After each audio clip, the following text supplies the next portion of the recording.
Okay, so this happened a few years ago when I was 12 years old. I have a twin sister and another sister that was 10 at the time. We were in a family vacation in Orlando, and we were staying in a hotel that was minutes from downtown Disney.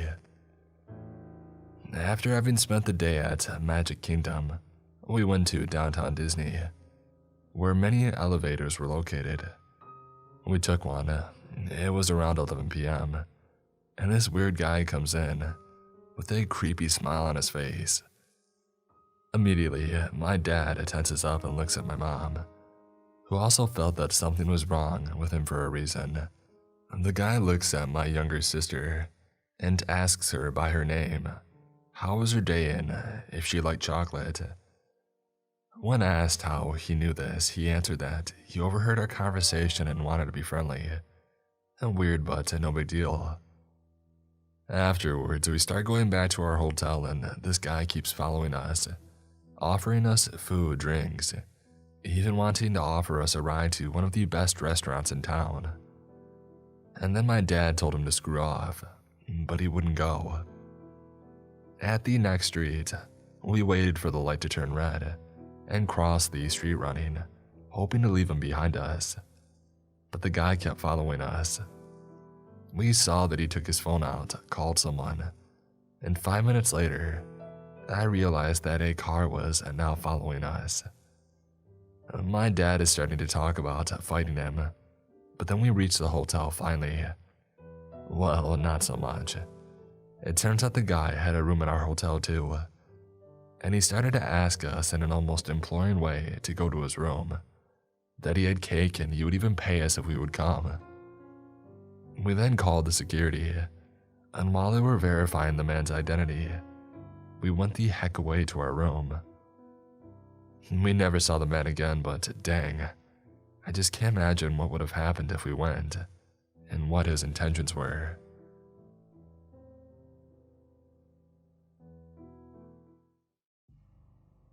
This is quite possibly the stupidest thing that I've ever done in my life.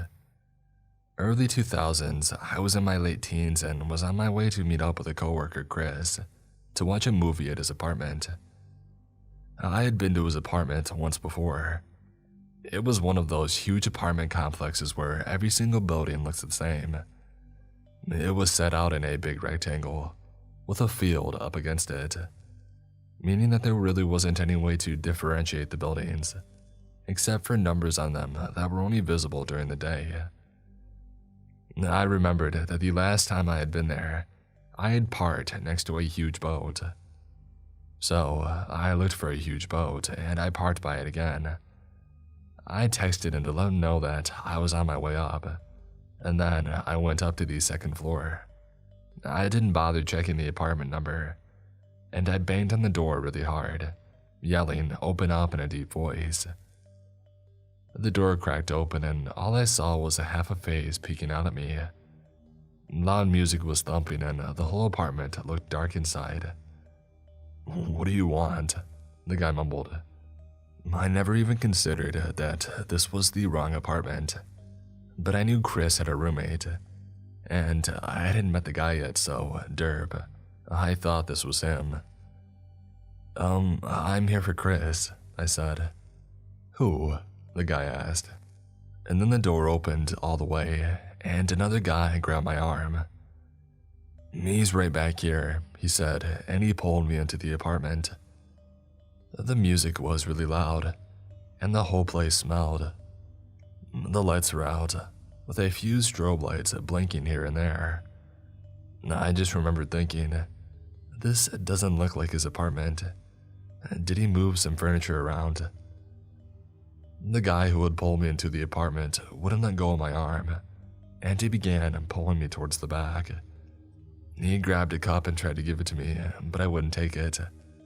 The place was packed, and everywhere I looked, people were either shooting up or lighting up or snorting up. I was pretty sheltered at the time, so it felt like walking into a movie set. It just didn't feel real. When we had passed the first bedroom, one of the rooms, I saw a group of people sitting around a blacklight doing God knows what. writhing around, dancing, but I smelled blood at that point. The guy was still trying to drag me to what I assumed was the back bedroom, and that's when it hit me. This is the wrong apartment. I'm exceptionally slow-witted, it appears. I pulled my arm out of the guy's grasp, but had no idea what to do. I knew if I had panicked, bad things would definitely happen. In a split-second decision, I did what I do best. Acted dumb. Oh goodness, you know what? This is the wrong apartment, I said in the most cheerful voice. I started to leave, but the guy kept pulling me back. It's cool, was all that he would say. Stay. I kept pulling myself away and telling him that I had a friend waiting for me, that I'm so sorry to have bothered him, and it looks like a great party, but I had to go. I tried to keep it lighthearted and not, vomit on myself in panic. My phone started buzzing in my hand, and when that happened, he started trying to grab it from me, all the while telling me to stay. You're here, now have a good time, he said, trying to pry my phone out by a death grip. And the scary thing about it was that he didn't yell. He didn't speak aggressively at all, though his actions were terrifying. I finally made it to the door and I managed to open it. He gave up, but another guy stepped out and followed me. When I tried to go down the stairs, he blocked the way. Why you gotta be rude? He was slurring and weaving around, obviously hammered. I apologized and said that I had to go. My friend was waiting for me. I held up my buzzing phone to show him. It was then that I noticed blood dripping onto the ground in front of him. When I looked to see where it was coming from, I saw that he had blood-soaked paper towels wrapped around his hand. What happened? I don't know why I kept this conversation going. I just wanted out. I'm an idiot. He just shrugged, held up his bloody hand and said in the most nonchalant voice I've ever heard, "I got shot."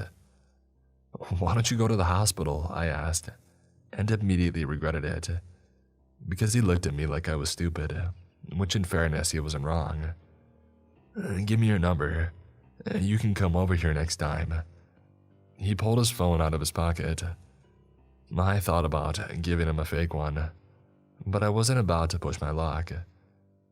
As soon as he got the digits, he called to make sure my phone would ring. He was satisfied when he saw it ring, and only then did he let me go down the stairs. I fled to my truck shaking. After a few moments, I called Chris and asked him where his apartment was. And when he told me, I looked at the buildings and could just make out that I was one building off.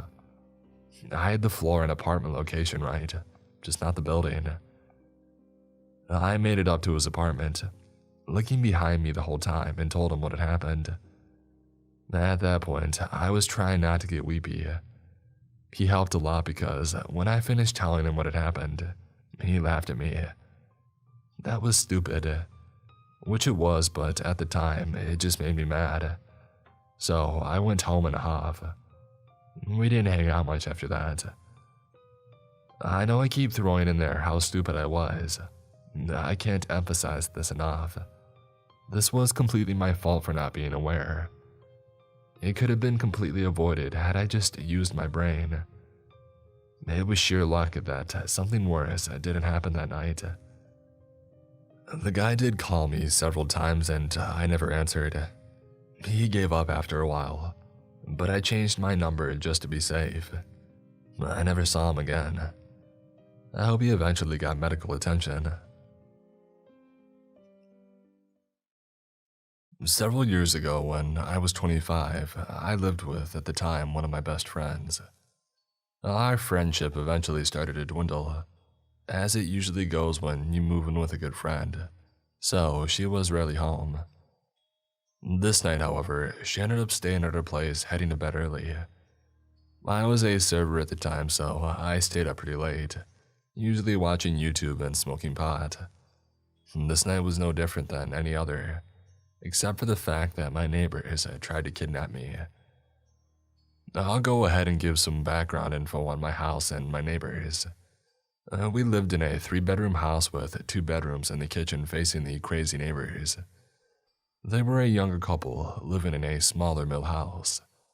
They were constantly coming out to our door asking for handouts. Now normally, I would be happy to help out a neighbor, but they would come over and ask for crazy stuff, like us to fill up an old Mountain Dew bottle with water, because theirs got shut off, beer, and once literally to ask for a single dollar. They would constantly be knocking at our door to ask for help, and when we wouldn't answer, I'd peek through the window to see them either jacking cigarette butts from the ashtray or pressing their eyeballs against the door people to see if they could spot us. Anyway, there I was smoking some weed and watching YouTube on my couch when I heard a knock at the door. I rolled my eyes because I knew exactly who was knocking. It was 11 p.m. I checked the people and sure enough, the boyfriend was on my porch. Normally, I would just walk away and continue with my life, but he looked like he was in distress. I opened the door up to see what was up.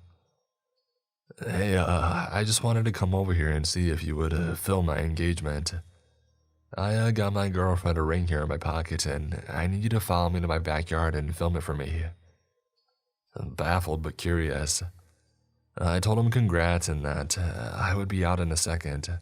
I just needed to put shoes on. I shut the door behind me and locked it. And quickly, I ran to the back room that looked out into their backyard. I peeked through the blinds to see the setup. Nothing. Pitch black darkness. No signs of decorations or anything like that. Naturally, I woke my roommate up and told her what was going on. Yeah, forget that, she said to me. And we both walked back up to the door after the boyfriend had started banging on it. I looked through the people again. I couldn't see anything and was confused all the way up until he pulled his eyeball away from the people.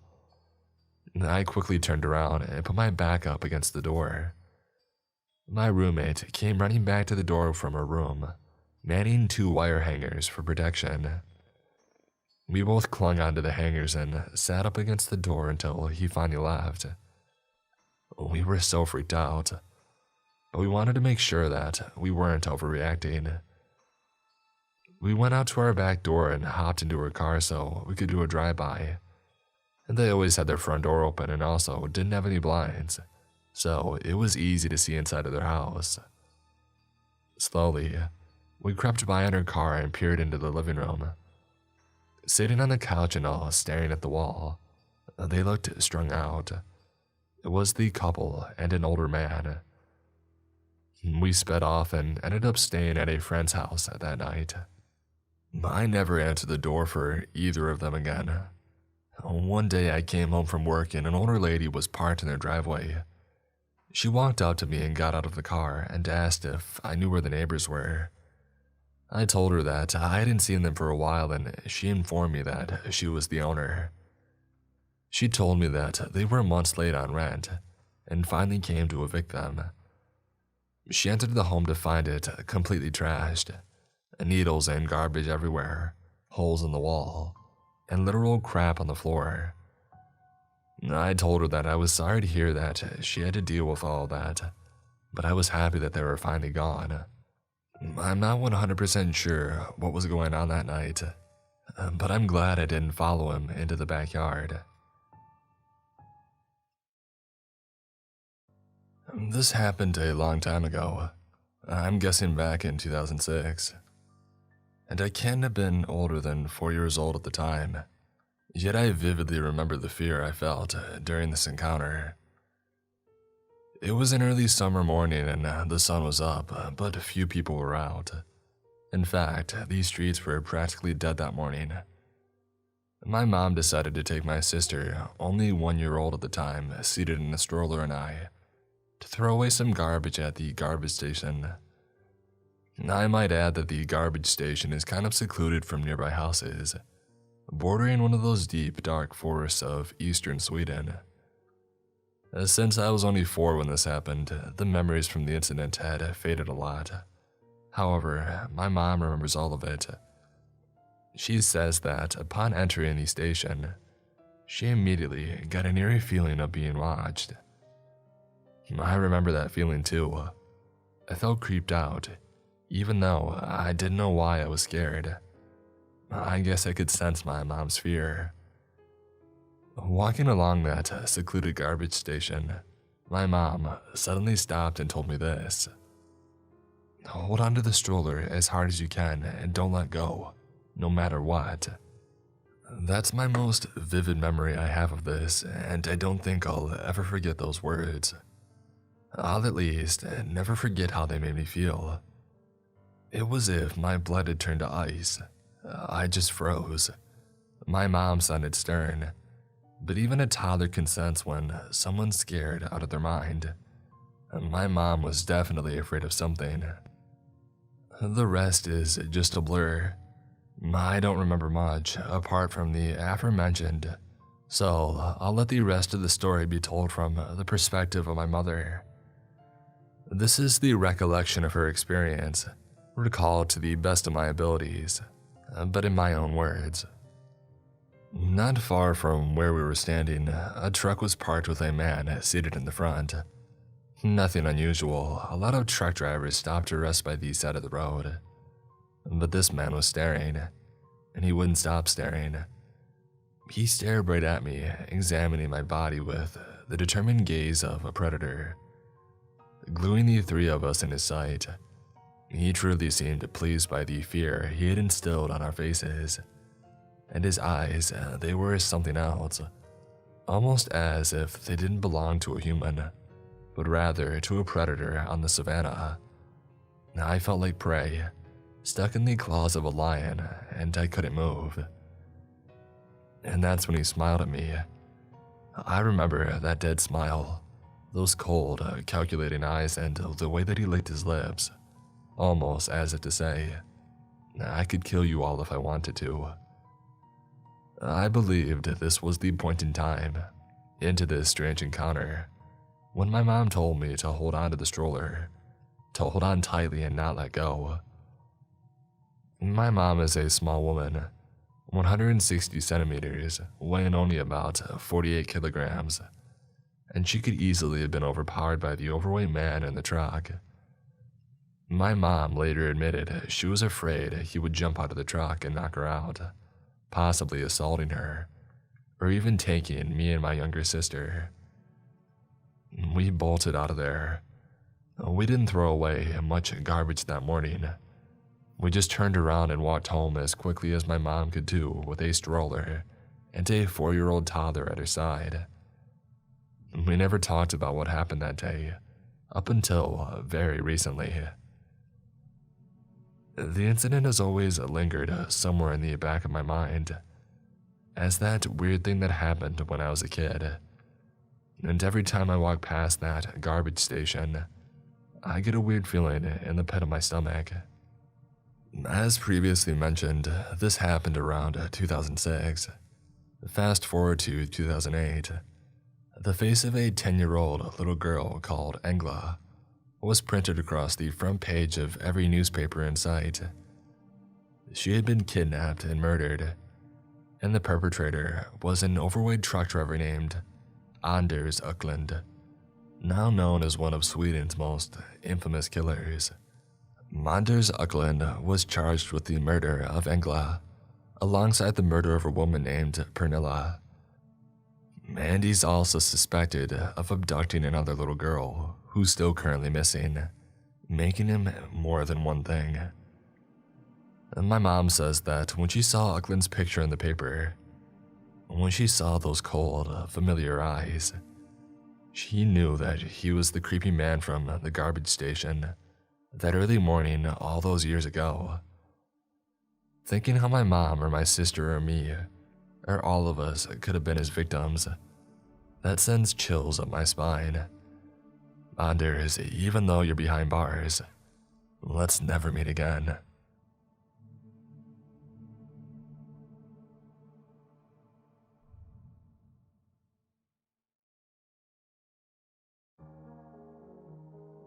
This was my very first apartment, and I was so excited to be in it.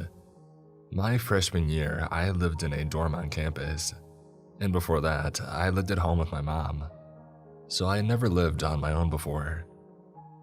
The apartment was a 2-bedroom, 2-bathroom that I shared with a friend I had known since we were 13. I had just turned 20 when all this happened. His name was Josh. Josh was my absolute best friend, and it was his first year at the university, so naturally I was like, I'll show you around. And we did pretty much everything together. Fast forward to the homecoming football game. We attend a university that's crazy into football, and we're actually a pretty good team. So the homecoming game is a big deal to everyone. Josh was so excited to go out because it was his first homecoming game. He was going to go with this boy that he had started flirting with, and he wanted me to come along. I don't really remember why I didn't want to go, I just didn't. Josh got mad at me. We said dumb stuff to each other and he laughed. So I was alone for the rest of the night. I had and still do have a small dog named Poppy who lived with us. She was around a year old at the time. We actually had a pretty relaxing night in the beginning. I took a shower, put on a face mask, and Poppy and I watched TV in bed and stuff. I remember listening to a song on repeat the entire day, because that's what I do when I find a new song that I like. To this day, I still can't listen to it without being reminded. We went to sleep at around 10 p.m. I think. I wasn't keeping up with what was going on with the football game, so I really have no idea if it was just ending or whatever. But I knew not to expect Josh home early because he was going out with the guy that he was seeing, Dylan, afterwards. There is a strip of bars along one of the main roads running towards campus, and that's where they would be. That's where everyone would be after the game ended. I don't know what time it was, but I woke to cabinets being slammed and really loud noises. It was really dark in my room, and the only thing I could see was that the kitchen lights were on. I saw the light coming through the bottom of the door. It sounded like people were going through our kitchen cabinets one by one. Poppy was at the edge of the bed, barking like a crazy dog. I had never seen her act this way. I was struggling to keep myself awake because I'm a really heavy sleeper, but not anymore. And I just knew that it wasn't Josh and Dylan. But some stupid part of me decided to call out, "Hello?" But it was weak sounding, and I really don't know if they heard me or not. Suddenly, my bedroom door opened. I shot up. Poppy was snarling and trying to lunge at the stranger in my bedroom. I couldn't see anything because the light from the open door was blinding me. I just saw his figure. He was wearing a hoodie and just stood there for maybe 15 seconds, and I was just staring at him. The whole time, Poppy was trying to mess him up. He quickly closed my door, and I don't know why, I just didn't move. I wanted to move, but I couldn't. And then my door flings open a second time, and we're staring face to face again, for the same painfully long amount of time. My heart was racing, and I remember thinking, he's going to hurt me. Now that I look back, I should have screamed or something. Poppy was at the very edge of the bed now, vicious and snarling. She sounded like a big dog, honestly. And then he slammed my door shut. As soon as he did, I jumped out of bed and I locked my door. I heard them take my car keys. I was terrified they would find my car and steal it, since I had just parked directly outside. I frantically called 911 and was sobbing the whole time. I said, "Someone is in my house and they came in my room, please help." And it took them about 30 minutes to get there. When I know that there were cop cars everywhere surrounding the bar since it was homecoming, which I live about a 5-minute drive from. When I finally came out, the living room and my roommate's bedroom was completely ransacked. My roommate's TV was on the floor because they had tried to carry it out, but I guess decided to just leave it. They stole my Xbox and all my games. They stole my book bag with my textbooks and my homework in it. The two policemen got there and I told them everything and asked if I could call my roommate. Josh picked up the phone but was heavily slurring, and I could tell that he was inside of a bar and he could barely hear me. I just screamed, "Please give Dylan the phone," hoping that Dylan was at least more sober than Josh was. So Josh put Dylan on the phone, and I don't know how, through my tears and sobs and through the screaming people and house music, but he heard me say that our apartment was robbed. He frantically said, "We're coming," and he hung up. They probably ran. While I was waiting for them, one of the policemen asked if he could try to take prints from my roommate's TV, and I agreed. He proceeds to then drop his flashlight directly on the screen, and as it shattered, he just looked at me. I'm like, really? So then Josh and Dylan get back, and the policemen totally change their tone. They get aggressive and say that we were targeted for a reason. I'm pretty sure that since it was homecoming, the robbers were not expecting me to be there, and were trying to just rob apartments blindly. We also lived on the ground floor, so it's easier to get in those than in 2-story and 3-story apartments. Josh is in the military, but Josh looks just like any other regular college freshman boy, and his only friends at the time were literally me and Dylan, so we were the only ones who knew that he was in the military. They tried to accuse Josh of stashing guns and drugs everywhere, and that's why we got robbed. I literally was like, "Are you kidding me?" Then they tried to pull me aside and say that Josh had hired people to come rob his own apartment while I was inside. They asked me, "How do you know these guys?" I said, "Sir, I've known Josh since I was 13. We moved here together to attend university together." He just gave me a look. When they left, we got our locks immediately changed and then had to take the next day off of school to drive to the nearest Nissan dealership, 30 minutes away, and then wait 7 hours for them to rewire a key fob for me.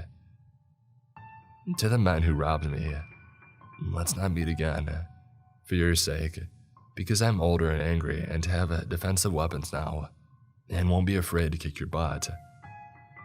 And to the cops who accused my roommate of robbing his own apartment, let's not meet again, and I hope that you got fired because, yes, I did report you both. I used to live in a real rough area. I'm talking super low-income apartment complex in southeastern Tennessee that had been raided by the DTF, a local police thing, the Drug Task Force, and cleared out multiple times in the past. The apartment complex is pretty spread out with a lot of roads linking them all together. This place was almost like a small village, I guess, because most people in the complex would wander around outside, or sit outside their apartment and just socialize, or do shady stuff. Lots of small meth labs, dealers, that sort of thing. I didn't tend to have a lot of problems because, as a former addict myself, I didn't tend to be the snitching or moralizing sort. As long as whatever stuff you were up to didn't impact or involve me, I couldn't give a crap as long as nobody was getting actively harmed. So, that's who I was. The quiet guy who lived with his, at the time, in a totally different, much healthier relationship now. Boyfriend and 4 cats who didn't mess with anybody. But on the few instances I had been messed with, I had been known not to back down, so I wasn't often. Keyword often. It did absolutely happen from time to time, obviously messed with. People also didn't tend to start stuff with each other there. Mostly just outsiders, and while I didn't make friends, I was at least a known member of the community as I lived there for about 2 years. I didn't have the option to move out. I was poor as hell, and between me and my ex, I was the only one working.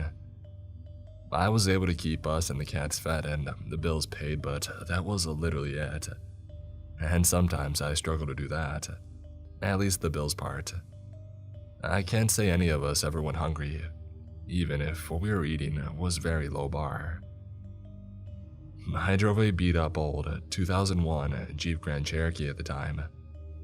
This was the sort of vehicle that every time you got in, it turned the key, you would usher a small silent prayer to gods that you didn't believe in, hoping this wouldn't be the day that it finally stopped starting. The vehicles had a ton of problems, some of which I managed to fix on my own, others not so much. That said, it was my lifeline. The only way I had to get to work. Public transportation was very expensive in my town, as it was in a ruralish area with not many options in the first place, and other places. I'm not quite sure how this happened, but somehow, word got out that I was trying to sell my Jeep. This obviously wasn't true because I needed the thing and knew it wasn't worth enough to sell in order to assure that I could buy another vehicle. Nonetheless, I started having people approach me about it, offering me painfully low sums of money, like $100 and stuff like that. Before that, I would turn them away. I tried my damnedest to kill the for sale rumor, but it persisted up until the day that I moved out of the state and never looked back. So, one night, toward the end of my tenure at the complex, after me and my ex had split and he had moved out, I was alone and gaming on my PC. I believe I was playing Tekken. I heard loud, frantic series of knocks at my front door. These apartments were small and crappy, so it was within visible eyesight, the door of my bed in the bedroom, and this dude was knocking loudly.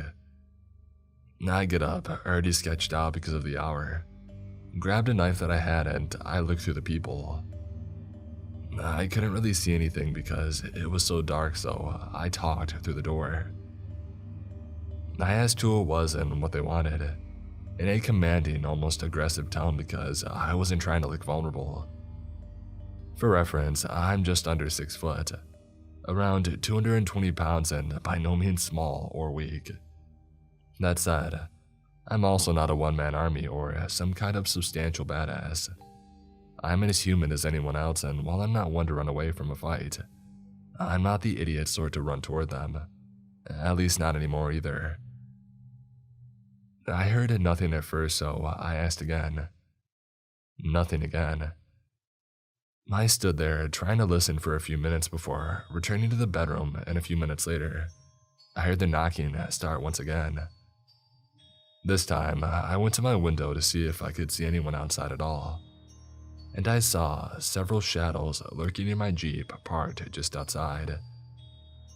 Now at this point, I was worried they were going to try to break into it. It would be really easy considering the back window was out and covered by tape and bags, or steal it. So this time, I actually opened the door. Standing in the little alley hallway thing in front of my door was a group of 3 individuals. The complex had 4 doors in each building, but I lived alone in that unit, and it was the last unit on the hill before hitting grass and a hill. So the thought that somebody nearby might join up with me if the shit hit the fan was non-existent, so I was very on edge. I only recognized one who was standing in front of the other 2. I had seen him around the complex and I knew where he lived. I'm still packing the knife, but I'm not brandishing it at this point. I ask again what he wants and what the hell these people are doing knocking on my door at 1 a.m. and lingering around my Jeep. He said that he had heard it was for sale and wanted to come buy it, offering me the pitiful amount of money he had on him. It was legitimately like $30 for it, and said him and his boys were just checking it out. I told him that 1, the Jeep isn't for sale, despite what he had heard, and 2, even if it was, I wouldn't sell it for $30. As you can probably predict, he wasn't happy about this answer. I could tell this dude was bombed. He had all the telltale signs of drug influence going on, and just generally had that look about him.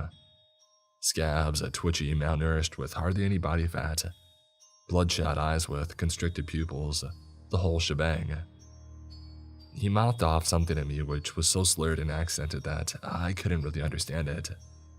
I didn't respond, just kept staring him down before eventually telling him to please F off. After hearing this, he gestured for his bodies to come over, and now I had 3 people standing shoulder to shoulder in the hallway, leading up to my door doing their best intimidation stances, before the guy asked in a real messed up tone, "You sure about that, boy?" Before I said, "Yes, I am," after which I revealed the knife and ejected the blade from the handle. This was a larger knife with full knuckle guards and a spike on the bottom. Not your typical small pocket knife by any means. His response to this was to call me a baby for bringing out a weapon, to which I responded something of the lines of saying, "The dude who came here 3 deep," in which he laughed at. The sight of the knife didn't put him off at all.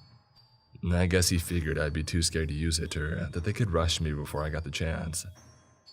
When I saw them inching their way forward, I sprang into action and started wildly thrusting and slashing the blade around in their general direction with wild abandon, showing that I had 0 issues with potentially killing or injuring one of them. I knew that I was unlikely to win a 3-on-1 fight, even with the knife, but I made it clear that if I was going down, I was taking at least one of them with me. They backed up and started talking to me, calling me bad things and other choice words, but I kept moving toward them as they backed up, showing that at this point, they were either going to leave or someone was going to get stabbed. By the time I got to the end of the hallway, to the lot where my Jeep was parked, I noticed 2 more people standing by the Jeep, and internally swore at myself for just not going back inside, but I was in too deep now. At this point, I went all in and started yelling at the top of my lungs, acting like a bloodthirsty lunatic who was just out to hurt people, in a similar manner to how people try to scare bears away. I was just trying to be as loud and as threatening as possible, to really sell the idea that even if they took me out, at least one of them might end up dead as a result. And to be honest, I fully intended it for it to go that way if the shit popped off. One of the guys by my Jeep then brandished what looked to be, too dark to tell, a piece of wood at me as a threat, to which I had a quick wit to respond to by saying, "Swing that at me and I'll shove this knife so far up your butt that you wish you brought a better weapon," which I remember specifically because one of the other guys thought that was the funniest stuff in the world and started laughing. Not in a "you won't do it" sort of way, but in a manner that seemed like I was really entertaining him. I was so hyped on adrenaline that my response to this was to slash at him, as he was one of the closer ones to me, at which he swore at me before running off, and all the rest followed suit. After this, I went back inside and stayed awake until sunrise, to assure they didn't come back before finally falling asleep on the couch by the door, so I could hear if anything else happened outside, and hopefully wake up if it did. Nothing more happened, and the next day, after I saw the guy who had initialized the standoff with me as I was getting home from work, he followed me up to my apartment where I parked and apologized for what had happened. He said that he was high at the time and also drunk, so he was feeling extra stupid. I told him that it wasn't a big deal. It's sad how commonplace stuff like this could be in the complex, even if most of them tended not to mess with their own. We had enough people passing through to assure that it happened normally. Not everyone followed the unspoken rule of not messing with the other residents, and not to do it again. He then quickly approached me and hugged me in this real bro sort of manner. I went along with it and told him to have a nice day before going back inside and settling down. There were no more incidents with him or his buddies ever again after this, though it wasn't the last time that stuff popped off there involving me before I moved.